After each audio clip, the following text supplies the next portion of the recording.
الفاتحہ۔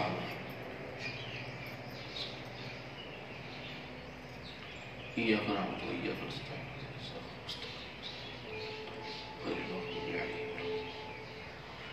كما قال الله تبارك وتعالى في شان حبيبه مخبرا وآمرا إن الله وملائكته يصلون على النبي يا أيها الذين آمنوا صلوا عليه وسلموا تسليما اللهم صل على محمد وآل محمد سبحان ربك رب العزة عما يصفون وسلام على المرسلين والحمد لله رب العالمين.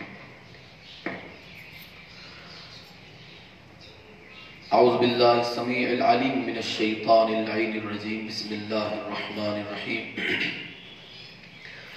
الحمد لله رب العالمين والصلاة والسلام على سيد الأنبياء والمرسلين خاتم لما سبق والفاتح لمن غلق المغلن الحق بالحق أبي القاسم محمد.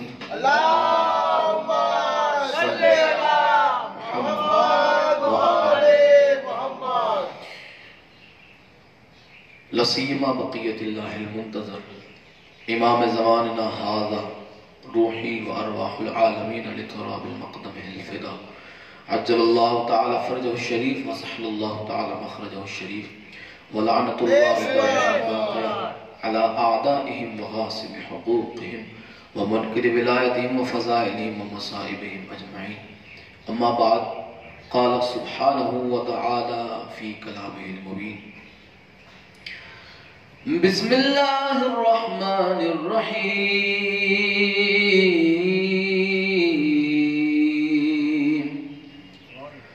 فانتظروا وأنا معكم من المنتظرين.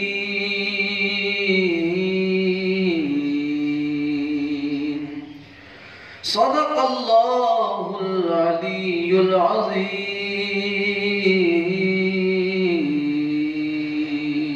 صلوات محمد وآله. اللهم صل على محمد وآل محمد. دعا ہے آل محمد کا عظیم اور کریم اللہ اس ذکر پاک کو اپنی بارگاہ میں شرف قبولیت عطا فرمائے. جتنے بیمار ہیں مولا انہیں سید سجاد کے صدقے میں شفاء کاملہ و عاجلہ عطا فرمائے. جتنے پریشان حال ہیں مشکل کشا کے صدقے میں مولا ان کی مشکلات کو دور فرمائے. مولا وہ منظر جلد سے جلد ہمیں اپنی آنکھوں سے دکھا کہ سیدہ کائنات سلام اللہ علیہا کا روزہ تعمیر ہو جائے. یا مولا امام زمانہ کے ظہور میں تعجیل فرمائے. یا مولا امام زمانہ کے ظہور میں جلدی فرمائے. یا مولا وہ منظر جلد سے جلد ہمیں اپنی آنکھوں سے دکھا کہ سیدہ کائنات سلام اللہ علیہا کا روزہ تعمیر ہو جائے. دعاؤں کی قبولیت کے لیے مل کے صلوات پڑھ دیں محمد اور آل محمد پر. اللهم صلی علی محمد وآل محمد. سبحان ربک رب العزت عما یصفون وسلام علی المرسلین والحمد للہ رب العالمین. دیکھیں آج اس پرفتن دور کے اندر جتنی بھی کرسیاں ہیں بڑے عہدے والی وہاں پہ کہیں نہ کہیں ظالم لوگ قابض ہیں. وہاں پہ ظالم لوگ بیٹھے ہوئے ہیں. آج پوری دنیا ظلم و جبر سے بھر چکی ہے. اس میں کوئی شک کی بات نہیں. آج کوئی ایسا ملک نہیں جہاں پہ ظلم نہ ہو رہا ہو, جہاں پہ نا انصافی نہ ہو رہی ہو. یہ کیوں ہے؟ یہ کوئی عام بات نہیں. ہم اسے بالکل عام بات سمجھتے کہ ہاں یہ تو فطرت ہے. کیا ہے؟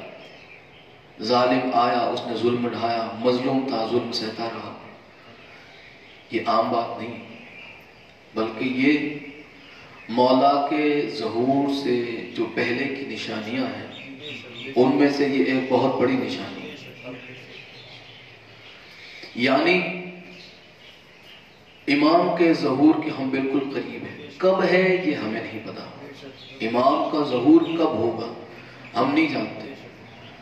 لیکن وہ جو نشانیاں تھی مولا کے ظہور سے پہلے کی، جو رسول اللہ صلی اللہ علیہ وآلہ وسلم نے ارشاد فرمایا اپنی امت سے، ائمہ آل اطہار نے جو پیغامات دیے تھے امام کے ظہور سے پہلے، ہمیں چیتاونی دینے کے لیے، چیتانے کے لیے، آگاہ کرنے کے لیے،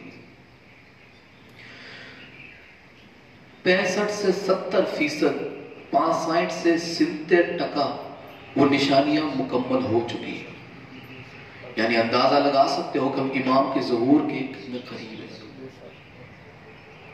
ہمارا دھیان اس طرف جانے دیا ہی نہ گیا کہ امام کا ظہور بالکل قریب ہے اور ہمیں اس کے لیے تیاری کرنی چاہیے۔ انشاءاللہ میں ایک چھوٹا چھوٹا پوائنٹ، ہر پوائنٹ انشاءاللہ بشرط زندگی آپ تمام کی خدمت میں وضاحت کے ساتھ رکھوں گا۔ دیکھیں خلافت کا موضوع جو تھا وہ ہو گیا مکمل، جہاں تک پڑھنا تھا وہاں تک میں نہیں پہنچ پایا، لیکن جتنا پہنچا پایا ہوں اتنا خیر ہے۔ 12 نشستیں ہوئی خلافت کے موضوع پہ۔ پچھلے 7 سالوں سے مذہب آل محمد کے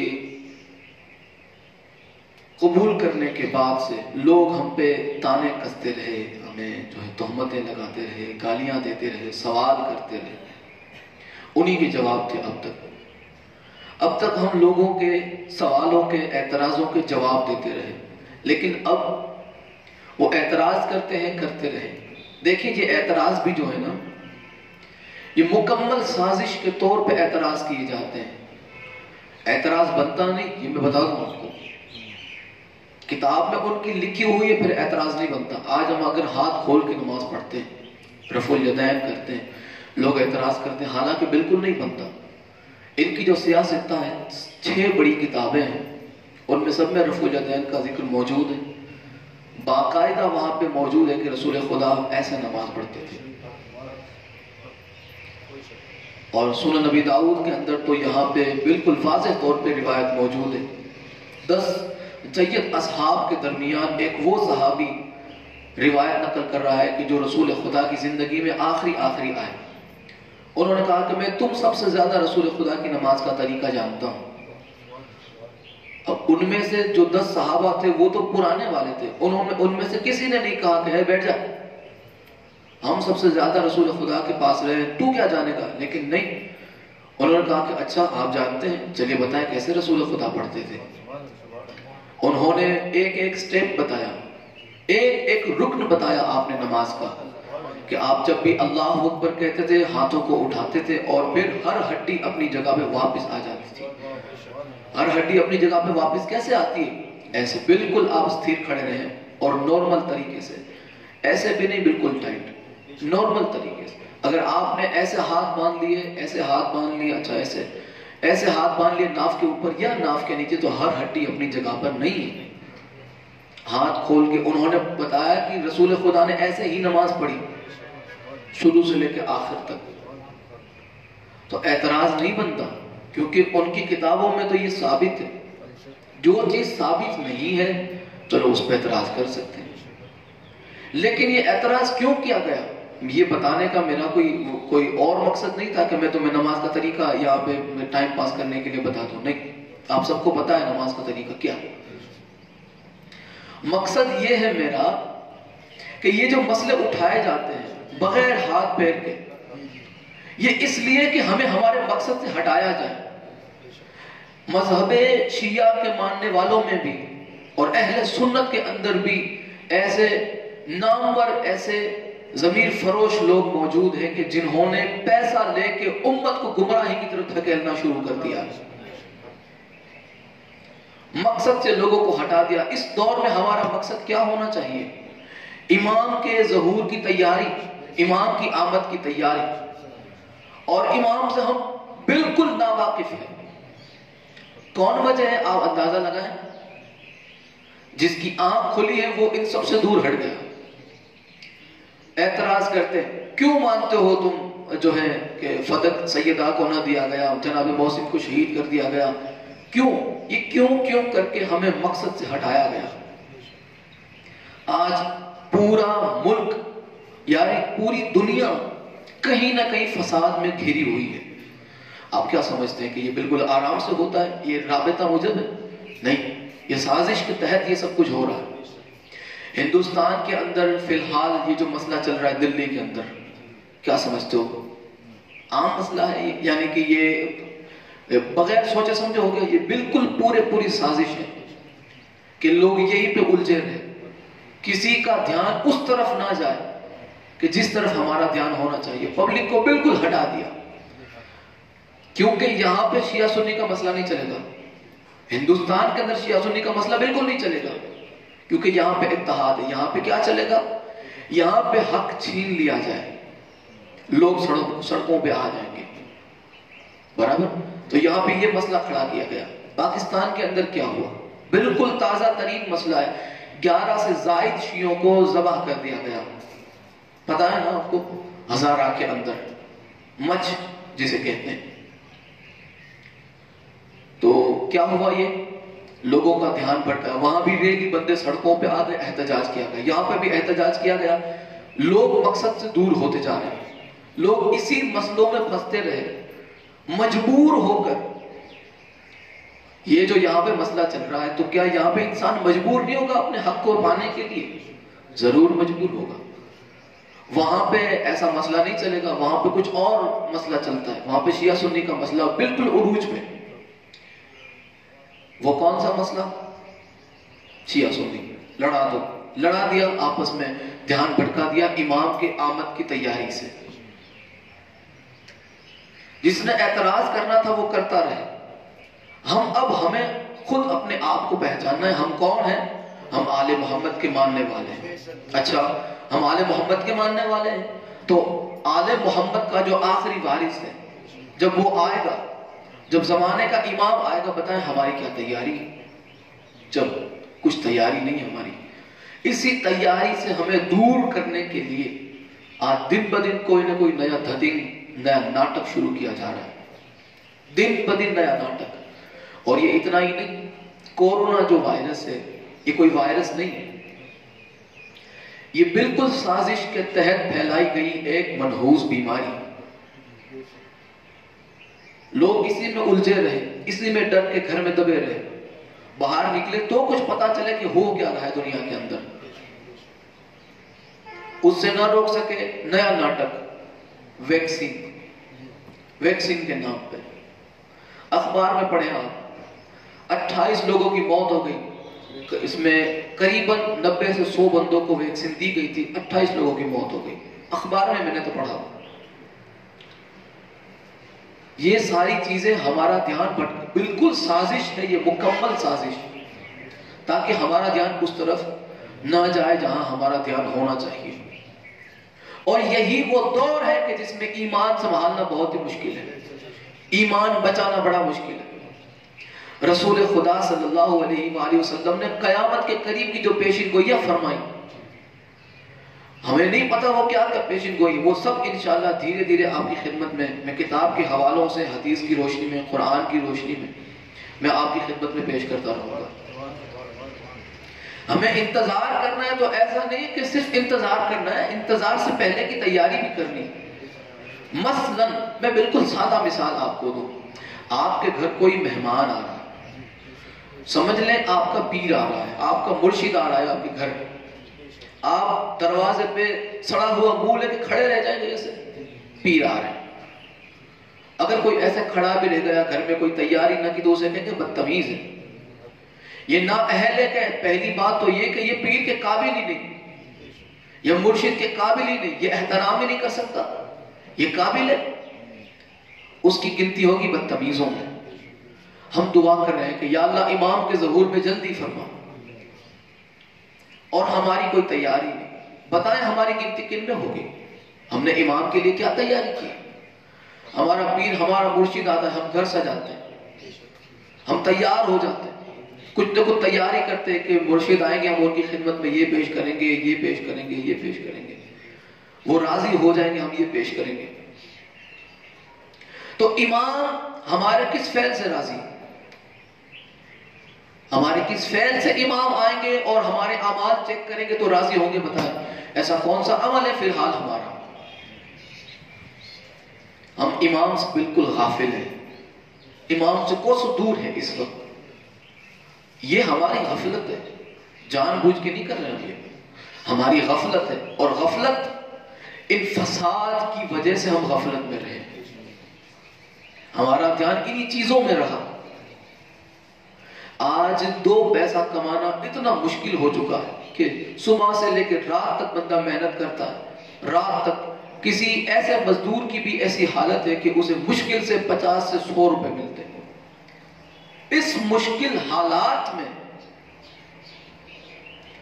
ایمان کا بچانا اور بھی مشکل ہے. رسول خدا کی پیشن گوئی ہے، ایمان بچانا بہت ہی مشکل ہوگا آخری دور میں. میرے شہزادے کے ظہور سے قبل سے، وہ جب آئے گا اس سے پہلے ایمان بچانا بہت ہی مشکل ہوگا. آپ کو ہر طرح سے تیار رہنا. ممکن ہے آپ کی روزی بھی چھینی جا سکتی ہے، آپ کا دھندا ٹھپ کیا جا سکتا ہے کسی بھی سازش کے تحت. نوٹ بندی ہوئی برابر کتنے لوگوں کا ایمان میرے خیال سے گیا. یا اللہ ہم نے تو کوئی گناہ نہیں کرا، یہ سزا دی تھی تو نے، نعوذ باللہ. چلو جو اللہ کہ وحدہ لا شریک ہونے کے قائل نہیں ہے ان کی تو میں نہیں بات کر رہا، لیکن اندازہ لگاؤ کتنے لوگوں کا ایمان جو ہے مشکوک ہو گیا ہوگا. ہم نے ایسا کوئی گناہ نہیں کیا، یہ کیسی آفت آ گئی. کئی لوگوں نے خودکشی کر لی. خودکشی اتنا بڑا فعل حرام ہے کہ وہ بغیر حساب کتاب کے سیدھا جہنم میں، کیونکہ وہ اللہ کی مرضی کے خلاف اس نے اپنے آپ کو موت تک پہنچا دیا. اللہ نے تو اس کی زندگی رکھی تھی، اللہ کی مرضی کے خلاف جا کے وہ جو ہے خودکشی کر کے مرا. یہ سازشیں جو ہیں وہ ہمیں امام سے دور کرنے کے لیے، ہمیں اپنے آپ میں الجھا دینے کے لیے، ہمیں اپنے آپ میں پھنسا دینے کے لیے. پھنسے رہو، اپنے آپ میں الجھے رہو، ایک دوسرے سے لڑتے رہو. شیعہ سنی دیوبندی وہابی بریلوی اشرفی یہ وہ آپس میں سب ایک دوسرے کے خون کے پیاسے. کیوں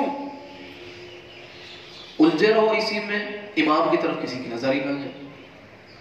حالانکہ امام مہدی اجل اللہ تعالی فرجہ الشریف کی آمد کے ہر کوئی منتظر ہے. صلی علی محمد و آل محمد وعجل ولیک الفرج. امام کی آمد کا ہر کوئی منتظر ہے. اہل سنت کے یہاں بھی اہل سنت کا کیا عقیدہ ہے؟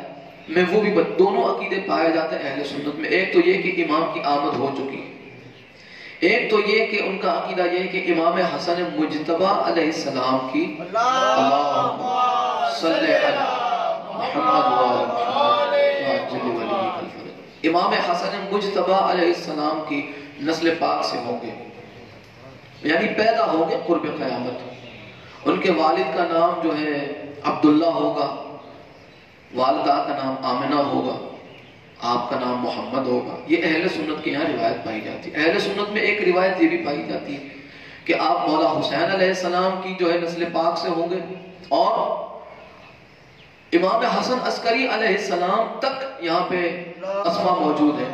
صلی علی محمد و آل محمد وعجل ولیک الفرج.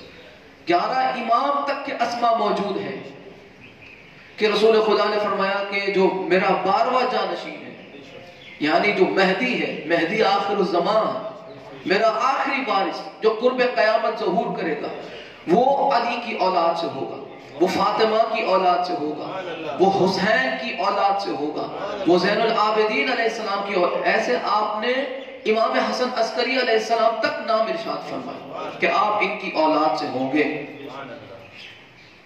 اور اہل سنت میں باقاعدہ تاریخ موجود ہے کہ آپ اس تاریخ کو دنیا میں آپ کا ظہور ہوا اور پھر آپ غیبت میں گئے، اور انشاءاللہ پھر غیبت صغریٰ اور آپ پھر ظہور فرمایا آپ نے، اس کے بعد پھر غیبت کبریٰ میں تشریف لے گئے. اب قرب قیامت آپ کا ظہور ہوگا. دونوں روایتیں موجود ہیں اہل سنت کی کتاب. قرآن کریم میں بھی امام آخر الزمان اجل اللہ تعالی فرجہ الشریف کے جو نشانات ہیں واضح طور پہ ہے، لیکن ہم ان فساد سے ابھریں گے، باہر آئیں گے، تبھی ہمیں کچھ پتا چلے گا. خلافت کا موضوع اختتام تک پہنچتے پہنچتے ممکن تھا کہ 30 جمعہ گزر جاتے.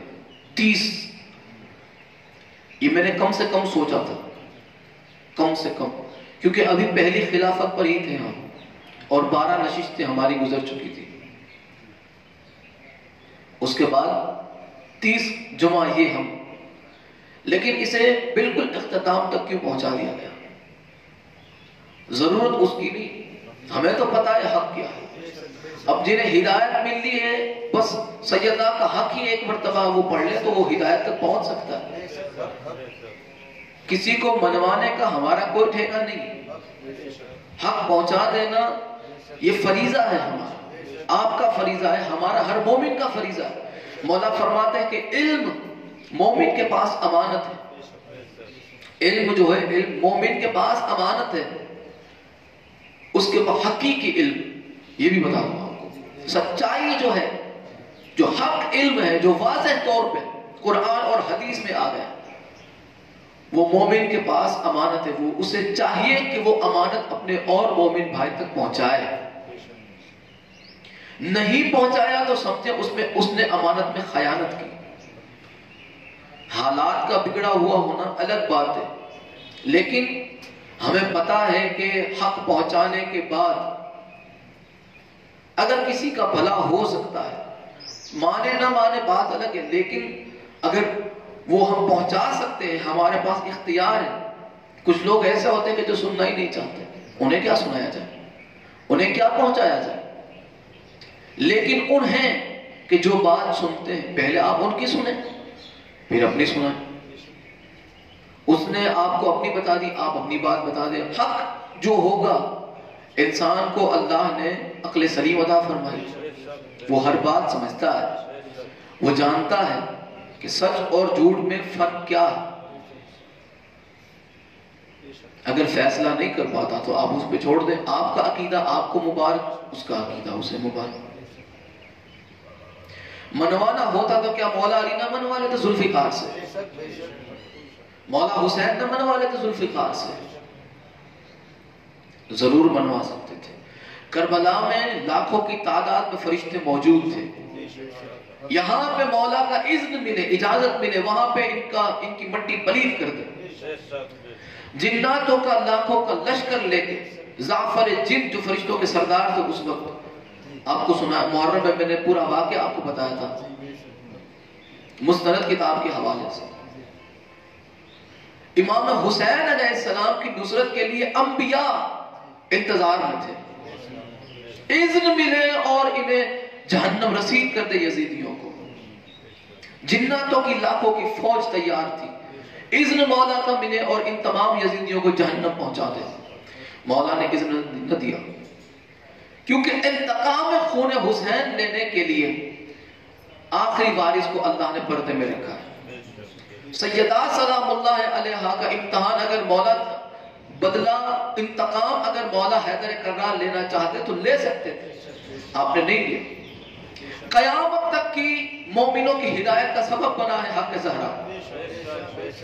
مولا انتقام لے لیتے بات ہی ختم ہو جاتی، ہم ہدایت تک ہرگز نہ پہنچ سکتے اگر مولا نے انتقام لے لیا ہوتا۔ یہ بہت بڑی حکمت ہے، یہ ہمارے لیے ہدایت کا سبب ہے آل محمد کا صبر کرنا، ورنہ جس سر پہ چاند کی چاندنی نہ پڑی ہو ان سروں پہ شرابیوں کی نظریں پڑے گی نہیں۔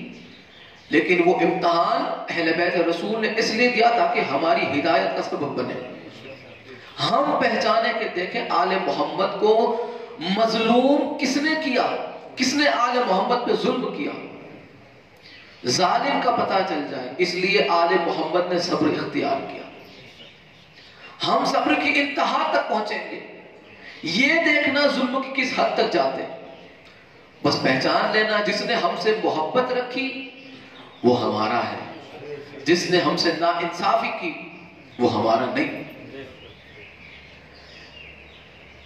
اتنا کافی ہے لوگوں کی ہدایت کے لیے، مسلمان جو کلمہ پڑھتا ہے اس کی ہدایت کے لیے کافی، پھر بھی اگر نہیں سمجھتا تو خیر کسے منوایا جائے گا؟ یہ امام آ کے منوائیں گے، اور وہ عصا لے کر نہیں آئیں گے میرے مولا، وہ ذوالفقار لے کے آئیں گے۔ اور علی ولی اللہ، ہر گھر سے صدا آئے گی، ہر گھر پہ علم ہوگا، بلکہ اللہ کے گھر پہ بھی علم لہرائے گا۔ سرکار عباس علمدار علیہ السلام سرکار کی خدمت عالیہ میں ذرا جھوم کے صلوات پڑھ دیں۔ محمد صلی اللہ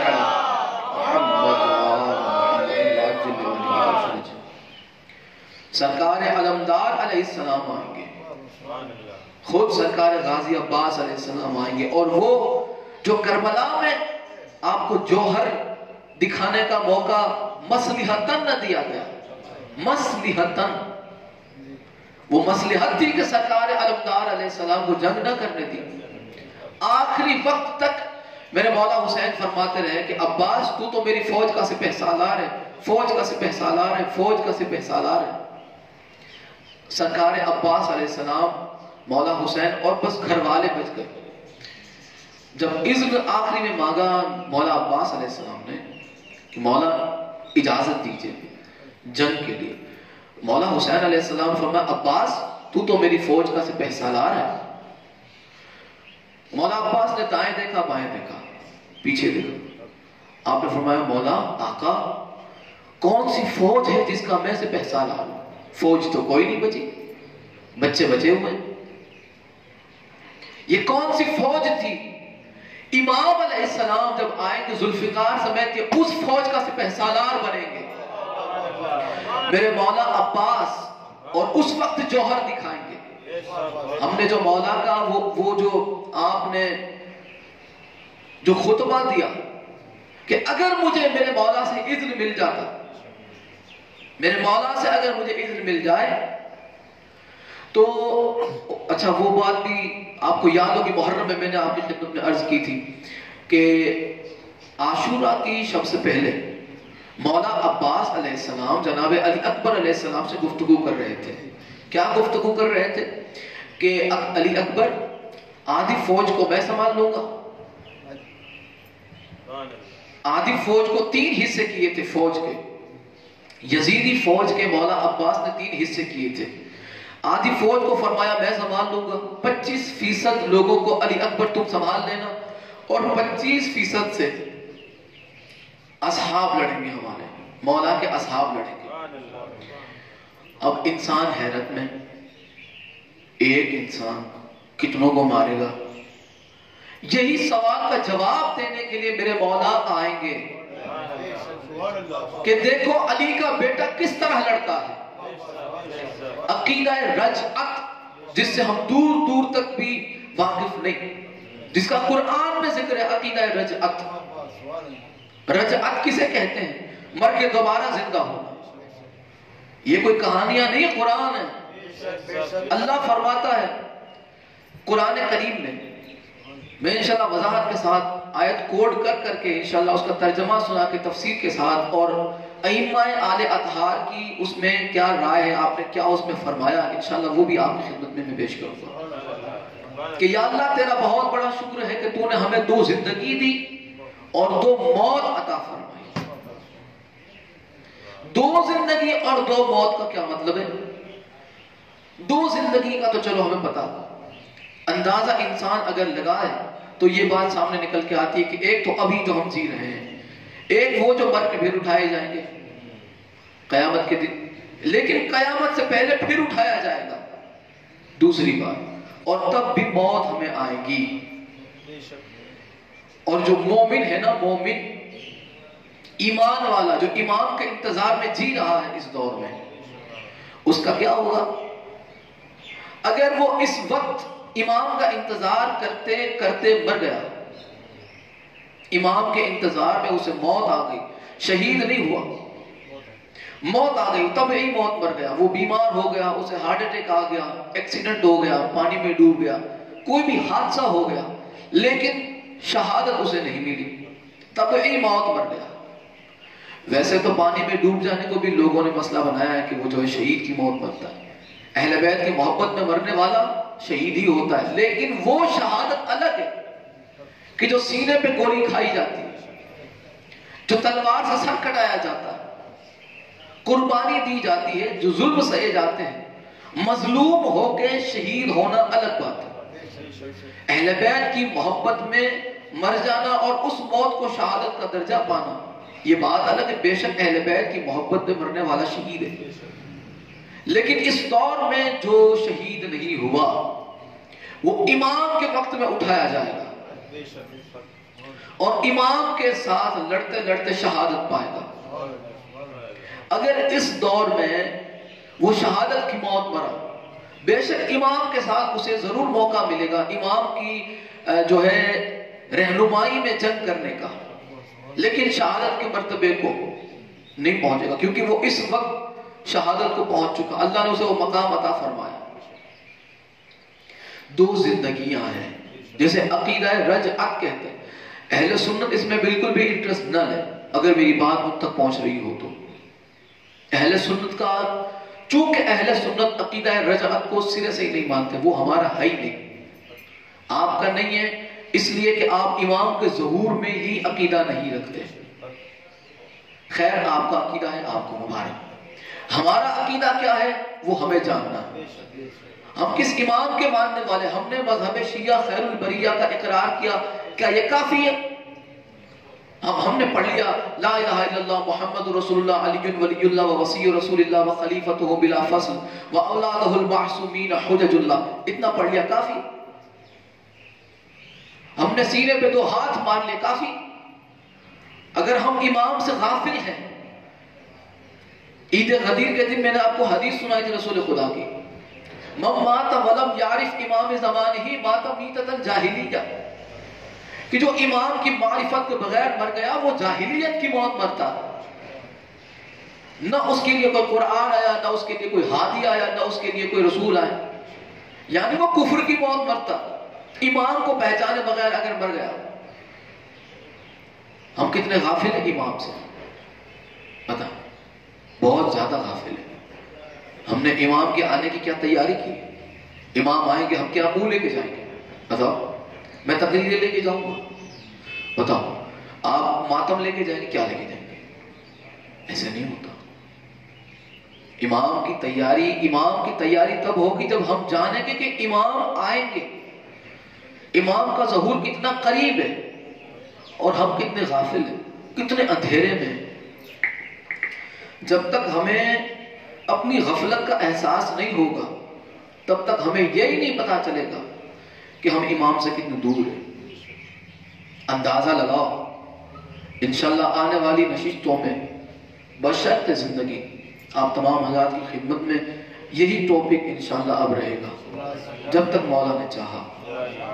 ہمیں اپنے مذہب کو، ہمیں اپنے ایمان کو اور ہمیں اپنے ایمان کو پہچاننا ضروری ہے۔ صرف علی ولی اللہ پڑھ لینا کافی نہیں ہے،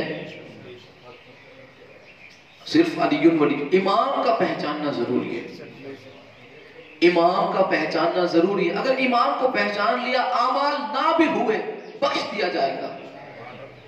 میں کوئی گناہ کا سرٹیفکیٹ نہیں دے رہا، میں ایک مثال دے کے اپنی گفتگو کو اختتام تک پہنچاتا ہوں آج کی۔ یہ تمہیدی گفتگو اور ممکن ہے کہ آنے والے اور 1 یا 2 جمعہ تمہید میں گزر جائیں، ممکن ہے۔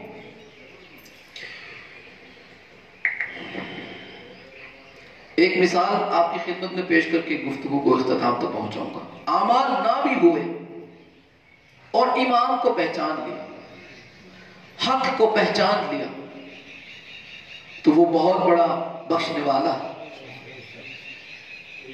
امام کو پہچاننا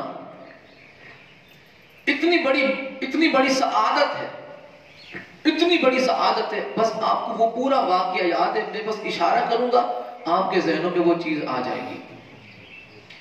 حضرت حر علیہ السلام، ان سے بڑی کوئی مثال نہیں میرے پاس، ان کے پاس اعمال نہ تھے، امام تھا۔ جب تک اعمال تھے امام نہ تھا۔ حضرت حر علیہ السلام عاشور کی صبح تک یزید کی فوج میں تھے، ان کے پاس تہجد تھی، نمازیں تھی، روزے تھے، حج تھا، زکوٰۃ تھی، ہر شے تھی، امام نہ تھا۔ وہ یزید کی فوج کے سپہ سالار تھے، امام نہیں تھا۔ یزید کی فوج کے سپہ سالار تھے، تو کیا ان کے اعمال ان کی بخشش کا ذریعہ بنتے؟ نہیں، وہ اس وقت تک لعنت اللہ کی فوج میں تھے، اس لسٹ میں تھے کہ جن پہ اللہ کی لعنت برستی ہے، جب تک ان کے پاس امام کی معرفت نہ تھی۔ امام ان کے سامنے تھے، معرفت نہ تھی، اعمال پاس تھے، نمازیں پاس تھی، نیکیاں پاس تھی، لیکن امام سے دور تھے۔ سمجھتے ہو؟ امام سے دور تھے، اور جتنے بھی امام سے دور تھے اس وقت سب کے سب بتائیں کہاں گئے؟ جہنم میں۔ کیا ان کی نمازیں ان کے ساتھ نہ تھی؟ تھی۔ کیا روزے ان کے ساتھ نہ تھے؟ ضرور تھے۔ کیا نیکیاں ان کے پاس نہ تھی؟ ضرور تھی۔ ایک چیز نہ تھی، امام کی معرفت، اور وہ مر گئے اسی معرفت کے بغیر، سیدھے کہاں گئے؟ جہنم میں۔ حضرت حر لعنت اللہ سے علیہ السلام اتنی دیر میں ہو گئے، انہیں جب پتا چلا کہ میرا پیر جہنم میں ہے، اس لیے کہ میں امام سے دور ہوں، اگر مجھے جنت چاہیے تو یہاں سے پیر نکال کے امام کے قدموں میں سر رکھنا ہوگا۔ جیسے ہی انہوں نے امام کے قدموں پہ سر رکھا، اس لسٹ سے نکل کے رضی اللہ نہیں بنے، علیہ السلام بنے، وہ علیہ السلاموں کی لسٹ میں آ گئے۔ جو رسول اللہ سے محبت کرتا ہے، رسول اللہ سے جو محبت کرتا ہے، وہ بندہ لعنت اللہ سے رضی اللہ بن جاتا ہے، اور جو بندہ آل رسول سے محبت کرتا ہے وہ سیدھا علیہ السلام بن جاتا ہے۔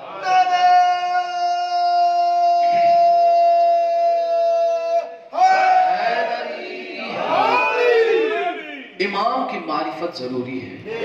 اگر ہم امام سے غافل ہیں، ہماری نیکیاں، ہمارے اعمال، ہمارے کوئی کام نہیں آنے والے۔ ماتم نیتتن جاہلیہ، تو نے اعمال کیے، تو جاہلیت کی موت مرے گا اگر تو نے زمانے کے امام کو نہیں پہچانا۔ اور ہمارا جو عقیدہ ہے، ہم تو ماننے ہی اماموں کے ہیں، ہم تو اماموں کے ہی ماننے والوں کے، ہمارا تو غیروں سے کوئی واسطہ ہی نہیں۔ امام کو صرف ماننا کافی نہیں، ان کے لیے تیاری کرنا ضروری ہے۔ ہر دور میں جس نے امام کا زمانہ پایا، اس نے امام کے لیے کچھ نہ کچھ کیا ہے۔ گھر میں بیٹھ کے حلوہ نہیں کھایا، انہوں نے کیا ہے کچھ نہ کچھ۔ خارجیوں کا جو ٹولہ تھا وہ لانتے کیوں ہیں؟ ان کی تو نمازیں ایسی تھی، ان کے سروں پہ داغ تھے سجدوں کے، ایسی نمازیں پڑھتے تھے یہ لوگ، لیکن لانتے تھے کیوں؟ امام کی معرفت نہ تھی۔ وہ کلمہ کیا پڑھتے تھے؟ لا الہ الا اللہ محمد رسول اللہ، وہ رسول اللہ کا کلمہ پڑھنے والے تھے، لیکن کس سے دور تھے وہ؟ امام سے۔ اگر بات تھوڑی سی سمجھ آئے تو بول دیا کرو، تاکہ مجھے پتا چلے کہ تم یہیں پہ بیٹھے ہو یا کہیں اور ہو۔ وہ امام سے دور تھے، اس لیے لعنت کے حقدار ہوئے۔ رسول کو ماننے والوں میں سے تھے، لیکن امام سے غافل تھے، بلکہ امام کے دشمن تھے۔ امام کی معرفت نہ تھی، اسی لیے امام کے دشمن تھے، حالانکہ امام ان کے سامنے تھے۔ انہوں نے امام کا زمانہ پایا۔ عباسی جو حکمران تھے، عباسی، ان میں اکثر لانتی تھے، اکثر، میں سب نہیں کہہ رہا، عباسیوں میں بہلول دانا بھی ہے، جو اہل بیت علیہ السلام کے اعلیٰ درجے کے عاشقوں میں گنے جاتے ہیں، جو جنت مفت میں بانٹتے پھرتے ہیں امام کے اذن سے، وہ اپنی مرضی سے نہیں۔ یہ ایسے عاشق تھے لیکن بنو عباس سے تھے، اس لیے میں کہتا ہوں اکثریت جو تھی ان کی، وہ امام کی دشمن تھی۔ بظاہر یہ امام کا نام لے کے آگے بڑھتے تھے، ہاں ہم تو امام کے ماننے والے ہیں، ہم تو امام کے غلام ہیں۔ معرفت نہ تھی، امام کا استعمال کرتے تھے یہ لوگ۔ کیا ہوا؟ لعنت کے حقدار ہوئے۔ کیوں؟ امام کی معرفت نہ تھی۔ میں کتنی مثالیں آپ کو گنوا سکتا ہوں، تو ان مثالوں سے ہمیں کچھ سیکھنا ہے۔ میں نے کوئی ٹائم پاس کرنے کے لیے مثالیں نہیں دی، میں نے مثالیں اس لیے دی تاکہ ہمیں اپنی سمجھ آئے. دوسروں کو ہمیں نہ سمجھانا ہے نہ دوسروں کے لیے ہمارا وقت اب برباد کرنا. اب ہمیں اپنے آپ کو پہچاننا ہے. مولا علی فرماتے ہیں اپنے آپ کو پہچانو کون ہو تم. ہم نے دیکھا کہ ہم مولا کے چاہنے والے ہیں. پھر اگلا سٹیپ ہم نے دیکھا کہ اگر ہم امام کے چاہنے والے تو ہمارے اعمال تو ایسے ہیں.